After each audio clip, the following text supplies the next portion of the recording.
Hello and welcome to the programme. I'm Tom Bell. Now, today we're talking about the rehabilitation of Ukrainian soldiers who fought in the Donbas, as well as Ukrainians released from militant captivity. We are talking with Nataliya Zaretska, who is the head of the Office of the Commission for the President of Ukraine on rehabilitation of participants from the ATO, or the war in Donbas as it's otherwise known. Thank you very much for coming into our studio.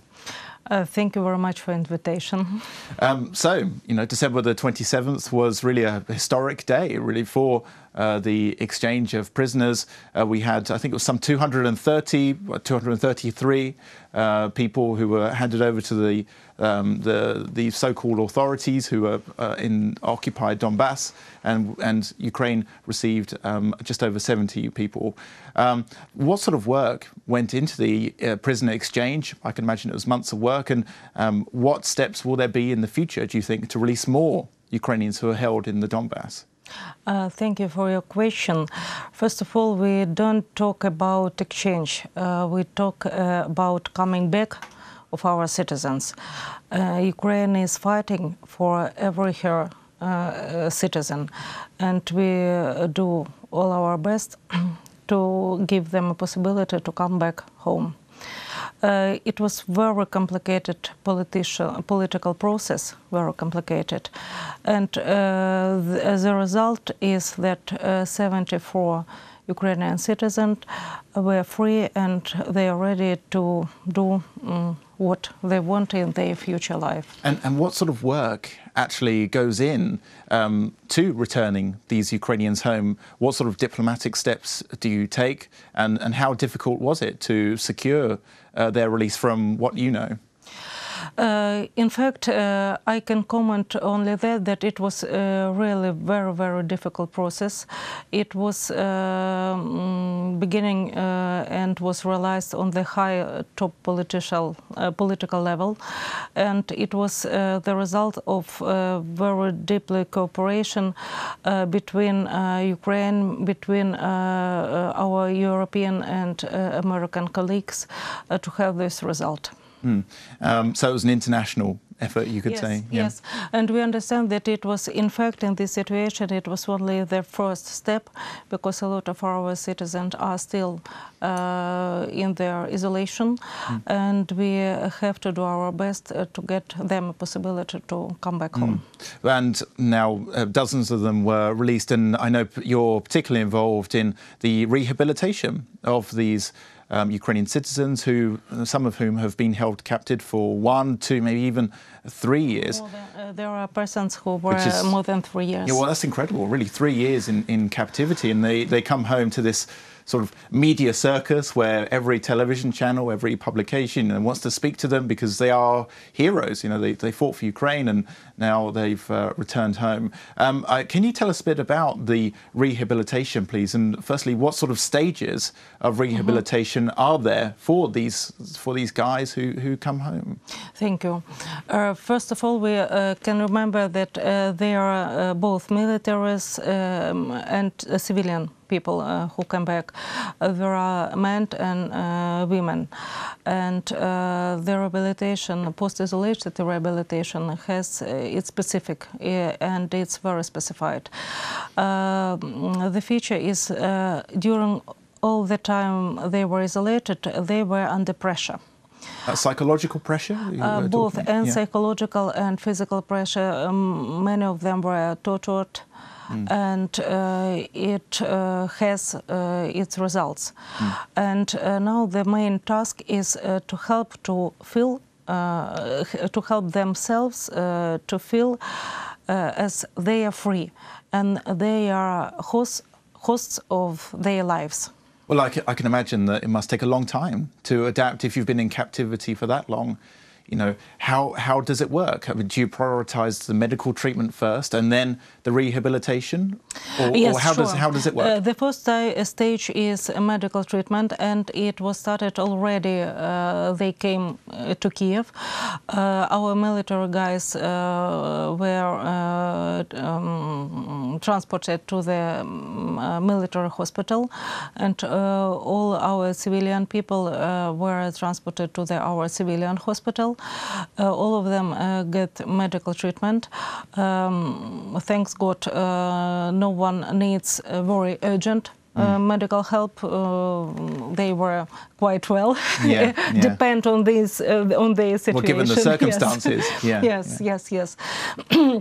So now, in general, we can say that, in general, the medical period of medical treatment is going to its end, and the next step is to providing the specific post-isolated rehabilitation, post-isolated or reintegration. The difference between a reintegration model and post-isolation model is that when we are talking about reintegration, we understand that the task of this Rehab process is that the person is ready to continue its duties, military duties or civilian duties. And if when we talk about post-isolated process, we talk about the process when the person is helped just to feel himself or herself quiet, safe, and free. Yeah, and actually it'd be interesting to talk a bit more about that, because obviously we spoke about the medical, but the psychological trauma is probably the worst injury, I guess you could say, from being in captivity. Can you tell us a bit more about perhaps the psychological problems that these military personnel and the ordinary civilians who were held captive have now? First of all, I'd like to say that psychological treatment and post-isolated support is there are different things, and the first stage for these persons is extremely post-isolated support. What is the meaning of post-isolated? Is the first and the most important matter is decompression, psychological and informational decompression. There is a phrase that they maybe many of them look like maybe they have some psychological problem, but we can't say it for sure now, because it's very close period of time when they became free. Now we can say it's not a PTSD, it's isolation. And when they will be free from their feeling of isolation, only after that we can say who of them needs specialized psychological support, maybe the services of psychological counselors or therapies. But on this period, all of them need decompression. But we are working with their compressions. And what does that involve, decompression? Decompression it means when a person is under the pressure during a long period of time, it provides some changes in their feeling, in their behavior, and thanks to these changes, they are alive now. And now they they need some period of time to be free from these changes of behavior. So it's like survival, really. They adapted during their time when they're in captivity to survive these conditions. And actually, I mean, we have the medical rehabilitation and the medical services and the rehabilitation as well. But I've read articles before about other soldiers who've come back from the front line, and many of them often struggle with simple tasks that maybe me or you would find normal, such as Ukrainian bureaucracy or going to the supermarket. It's like a sort of when there's a lot of people around, it's very unusual. Whereas so what sort of schemes are there that perhaps the presidential office has, and if you know about the government office, to help these people beyond the medical sort of treatment that they get? One of our tasks is especially to help them to feel themselves free, so to provide the specific reintegration or specific post-isolation support. We have trained our specialists, thanks thanks to our collaboration with United States of America, and our specialists trained especially for to be ready to help to post-isolated people. They work with them and help them to go through this compression and to be free to feel themselves free and to feel their actual needs and to feel their actual problems and to identify what other help do they need, what other treatment do they need in fact, except of decompression. Okay. Well, I mean, so what's the next stage then? I mean, for these sort of military personnel and civilians who came back. Obviously, it hasn't been long. It's only been, well, just over a week since they were released. What sort of help do they get, both in the medical and rehabilitation, but financial support as well? Many don't have much. They probably have maybe some friends or relatives who can help them out, but apart from that, they don't have a source of income. So does your office help with this as well, or help them at least find funding? No, we, in fact, we are working as a one window to what they can ask with any their questions.